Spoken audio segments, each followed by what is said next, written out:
Table रखना चाहिए था भाई। ये देखिए, ये पत्र मैंने आपको दिया है, इसमें पूरे डिटेल है। किस साल पीक लोड यानी कि ज्यादा इस्तेमाल, ज्यादा से ज्यादा उपयोग किस साल में कितना हुआ था। 2,15,000 मेगावाट से कभी भी ज्यादा इस्तेमाल नहीं किया इंडिया।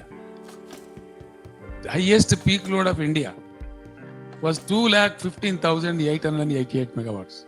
मैंने आपको दिया है पेपर ये। जबकि 4,10,000 मेगावाट पावर की इंस्टॉल्ड कैपेसिटी है हमारे पास। और तमाशा ये है,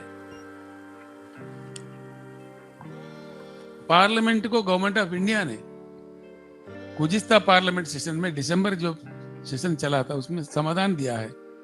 एक हमारे ही सदस्य ने पूछा था क्वेश्चन, 40 लाख बिजली उत्पत्ति करने वाले कारखाने देश के कई भागों में है, वो भी लिस्ट मैंने दिया है आपको। उल्टे सुलटे कुछ झगड़ा में जो गवर्नमेंट ऑफ इंडिया समझता है तो इजीली सुलझा जा सकता है, अगर चाहे तो कानून बदला जा सकता है। 40,000 मेगावाट वाला बिजली कारखाने एनसीएलटी के चक्कर में स्ट्रेस्ड एसेट्स करके डिक्लेयर कर दिया है। वो सुलझा दे के बटन दबा देते हैं, करंट चालू होकर आ सकता है। लेकिन सारे जनता परेशान है देश में। किसी भी राज्य में 24 घंटा करंट नहीं मिलता किसी भी चीज के लिए। किसान खेती किसानी के लिए तो मिलता ही नहीं। कई राज्यों में तो किसान परेशान है, कभी दिन में आए तो कभी रात में, 4-4 बार 5-5 बार जाता है, 2-2 घंटा 3-3 बार आके जाता है। कई राज्यों में तो 3-3 दिन नहीं आता है। बस इस प्रकार की स्थिति क्यों बने रहे। डेवलपमेंट इंडेक्स में सबसे पहला दुनिया भर में देखा जाता है कितना power per capita power utilisation है। हम उभरते ही नहीं, ऊपर आते ही नहीं। अब कहां से डेवलप करेंगे इंडिया।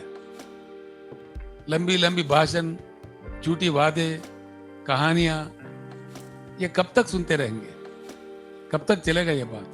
इसीलिए हम चाहते हैं भारत की जनता से, भारत के युवा से हम अनुरोध करते हैं, ये परिवर्तन का समय है। देश को परिवर्तित होना चाहिए। अब बेसब्र हो जाए तो काफी अलग सलग बातें में निकल सकते हैं। कहीं हम हर चीज में पीछे नहीं, हमारा इंफ्रास्ट्रक्चर ठीक है, क्यों पिछड़ापन है। हर चीज रहे जैसा दिखता है, master of all but jack of none. ये क्या बात हो गया। दिल्ली जाते हैं राजधानी, 45 मिनट हवा में चक्कर काटना पड़ता है, एरोड्राम में कंजेशन। हाँ बिल्कुल सच बात है। पानी की जो बात मैं कह रहा था, दिल्ली राजधानी, हमारे दिल्ली में तक पानी भरपूर नहीं मिलता। 75 साल के आजादी के बाद अगर राजधानी में भरपूर पीने की पानी की प्रबंधन नहीं है तो हम क्या कहां पहुंचे। क्या हो रहा है इस देश में। इसीलिए हम अनुरोध करते हैं युवा से, जनता से, बुद्धिजीवियों से, इंटेलेक्चुअल कम्युनिटी से, ये परिवर्तन का समय है। बस इसको रोकना चाहिए। हर चीज में हम पीछे, ना रोड सही, ना रेल सही, ना शिपयार्ड सही, ना एयरपोर्ट सही, कोई भी एक चीज नहीं। अब ऐसा है, गुड्स ट्रेन का स्पीड देखिए। अब हम कब कैच करेंगे, कब दुनिया के साथ हमारा चलेगा। हम इकोनॉमी की बात कर रहे हैं बेशर्मी से। बिल्कुल मुझे तो शर्म लगता है। ऐसा है, Indian truck speed, Indian goods train का स्पीड है, आपको दिया मैंने पेपर, ये एवरेज स्पीड है 24 किलोमीटर इंडियन गुड्स ट्रेन का। जबकि चाइना का गुड्स ट्रेन का एवरेज स्पीड है 120 किलोमीटर। अब हम कब मुकाबला करेंगे जी चाइना से। ये संभव है। यूएस का 78 किलोमीटर है, यूनाइटेड किंगडम का 75 किलोमीटर है, ऑस्ट्रेलिया का 80 किलोमीटर है, जर्मनी के 60 किलोमीटर है। ये मैंने दिए हैं आपको। और इंडिया का 24 किलोमीटर है। और हम बातें कर रहे हैं, लोगों को बहला रहे, धर्म के नाम पे, जातिवाद नाम पे देश को डिवाइड कर रहे, मनमानी गेम खिलवाड़ा कर रहे। तो ये कहां पहुंचेंगे देश हमारा।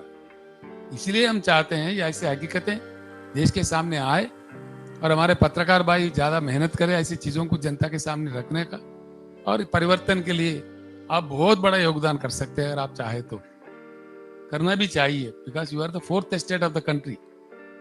डेमोक्रेसी के जो स्तंभ होते हैं, 4 स्तंभ में हमारे मीडिया बहुत ही अहम it's the fourth state of the Indian democracy. मैं इसलिए विनंती करता हूं आपसे विनयपूर्वक, ट्रक का स्पीड भी देखिए। Indian truck speed is 50 kilometre per hour average, जबकि जापान का 80 किलोमीटर है, साउथ कोरिया का 80 है, यूनाइटेड किंगडम का 95 है, यूएस के 115 तक है। हम कब कैच करेंगे दुनिया के साथ? हमारा इकोनॉमी कैसा बढ़ेगा? बातों में बढ़ेगा, भाषण में बढ़ेगा, स्टेटमेंट्स में बढ़ेगा, हकीकत में कब बढ़ेगा? हम कैच कर पाएंगे दुनिया के साथ? आगे निकल पाएंगे? इतने बेसिक नीड्स, बेसिक चीजों पे हम पीछे रहते हुए अब कब तक ऐसे कहानियां लोगों को सुनाते जाएंगे? इसलिए मैं कहता हूं बीआरएस के पॉलिसी है कि total water policy will be change, total power policy has to be change, and new irrigation projects such with a large magnitude, कम से कम 2-4 प्रोजेक्ट बनाएंगे स्ट्रेटेजिक पॉइंट्स में। उसके लिए सारा प्रबंधन करेंगे। जो कानून में संशोधन लाना है, चाहे संविधान का संशोधन हो, बिल्कुल वो संशोधन करेंगे और उसका पूरा प्रबंधन करेंगे। पानी का हर लिहाज से किल्लत को कम कर देंगे। और ये भी कहते हैं, देखिए सिंगापुर का बिल्कुल पेरीमीटर ही है 193 किलोमीटर। अगर पूरा राउंड भी सिंगापुर को नापा जाए, एक ही पोर्ट है उनके पास, उनका 193 किलोमीटर उनका पेरीमीटर है। वो एक ही पोर्ट वाला सिंगापुर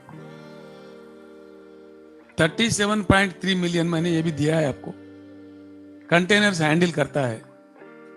7.5 से लेकर 8,000 तक कोस्टल हमारा है। और कितने पोर्ट्स है हमारे देश में, कितने बड़े बड़े पोर्ट्स है। ये मतलब हम 25 करते हैं, 25 मिलियन। और चाइना 210 से लेकर 250 मिलियन डील करता है।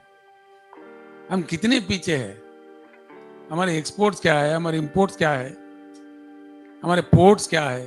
तो कब हम इन लोगों के साथ मुकाबला कर पाएंगे? कब हम आगे बढ़ पाएंगे? ये कहानियां कब तक ये चलते रहेंगे? इस बात पे भी वो सख्ती से सोचने की जरूरत है, इन बातों को समझने की जरूरत है। मैं एक बात और कहना चाहूंगा आपसे। आज देश में एक धंधा चल रहा है, प्रधानमंत्री जी ही खुद कहते हैं, मैंने खुद सुना है टीवी पे, government has no business to do business. क्यों नहीं भैया? समझ में नहीं आता।